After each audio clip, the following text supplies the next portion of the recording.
उपेंद्र कुशवाहा जी को काराकाट में लोगों ने फंसा दिया। पवन सिंह जो वहाँ चुनाव लड़ रहे हैं वो अपने मन से थोड़े लड़ रहे हैं, भारतीय जनता पार्टी के द्वारा उनको लड़ाया जा रहा है। चुनाव के टाइम में सिर्फ उन्माद फैलाने के लिए आ रहे हैं, ये सही नहीं है। आपके लिए ये सब चीज़ करने के लिए 365 दिन है और सभी ने आपका नौटंकी देखा है कि किस तरीके से धर्म के ऊपर आप राजनीति करते हैं, ये सभी ने देखा है। आरएसएस ने आरक्षण का विरोध किया, हमेशा समीक्षा करने की बात की है। मंडल बनाम कमंडल उन्होंने चालू किया।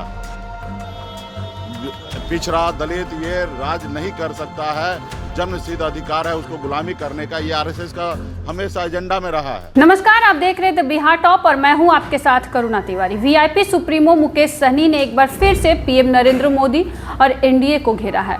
आपको बता दें कि मुकेश सहनी का कहना है कि काराकाट लोकसभा क्षेत्र में जब उपेंद्र कुशवाहा वहां से खड़े ही है तो फिर यहां पर निर्दलीय पवन सिंह को खड़ा करने की क्या जरूरत थी। ये उनका आरोप है बीजेपी पर कि बीजेपी ने ही पवन सिंह को अपने ही प्रत्याशी के विरोध में खड़ा कराया है।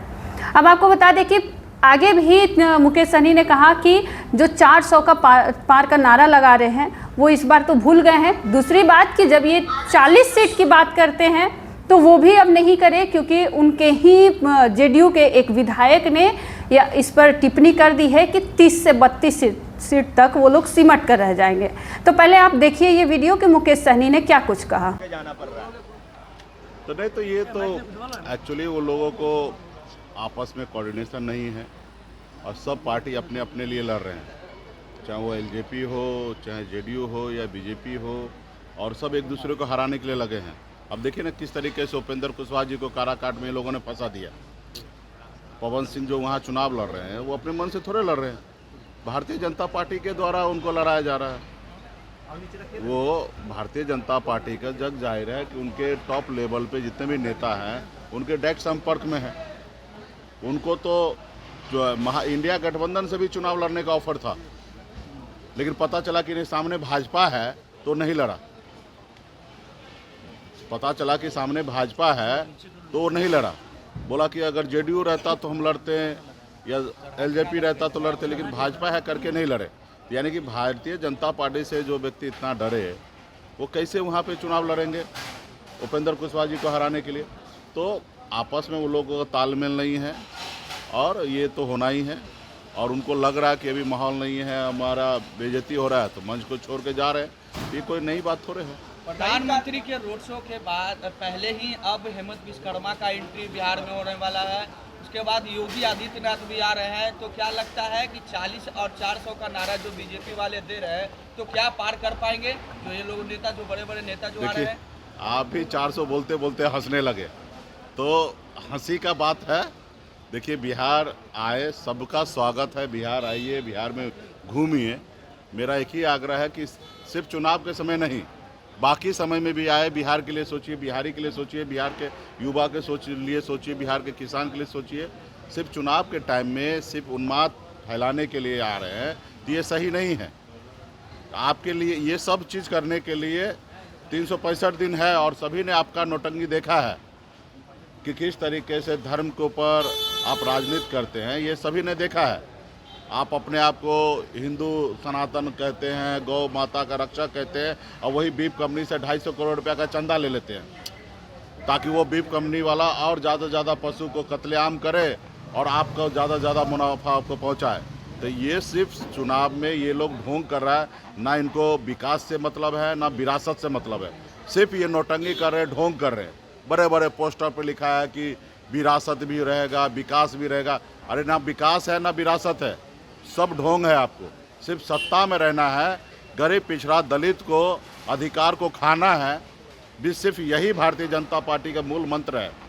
कभी भी भारतीय जनता पार्टी या उनके पीछे में जो पर्दे के पीछे आरएसएस है, जो भारतीय जनता पार्टी को मदद करके इस मुकाम तक लाए, कभी आरएसएस का सोच ही नहीं है कि गरीब पिछड़ा दलित आगे बढ़े।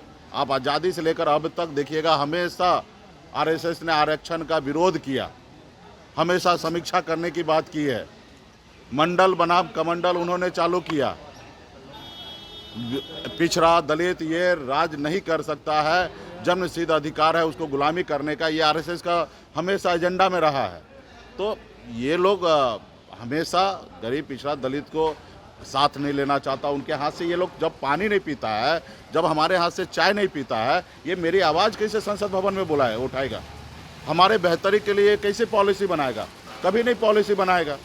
तो इसलिए खास करके बहुजन जितने भी समाजवादी राजनीति करने वाले लोग हैं, सेकुलर विचारधारा के लोग हैं, उस सब से आग्रह करता हूँ। खास करके मैं इस देश के नागरिक जो है, खास करके अपर कास्ट है, हमारे बनिया समुदाय है, इन सब से पढ़े लिखे लोगों से मैं हाथ जोड़ के आग्रह करता हूँ कि आपके पास सोचने समझने का बुद्धि है, विवेक है। आप सोचिए कि हमारा देश कहाँ जा रहा है।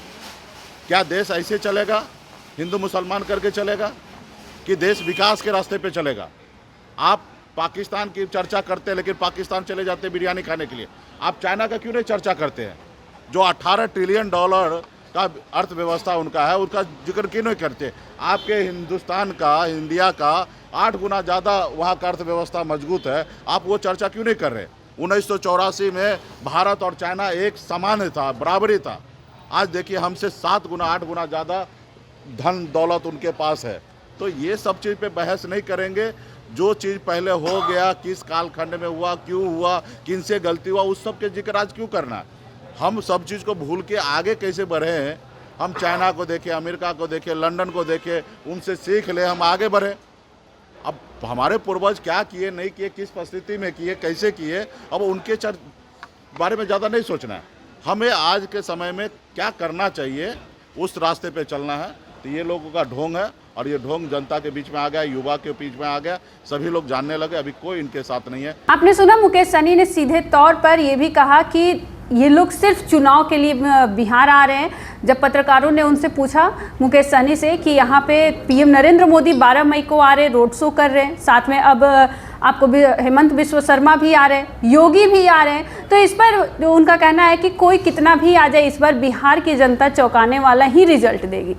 तो ऐसे ही और तमाम अपडेट्स के लिए हमारे साथ बने रहे और देखते रहे द बिहार टॉप।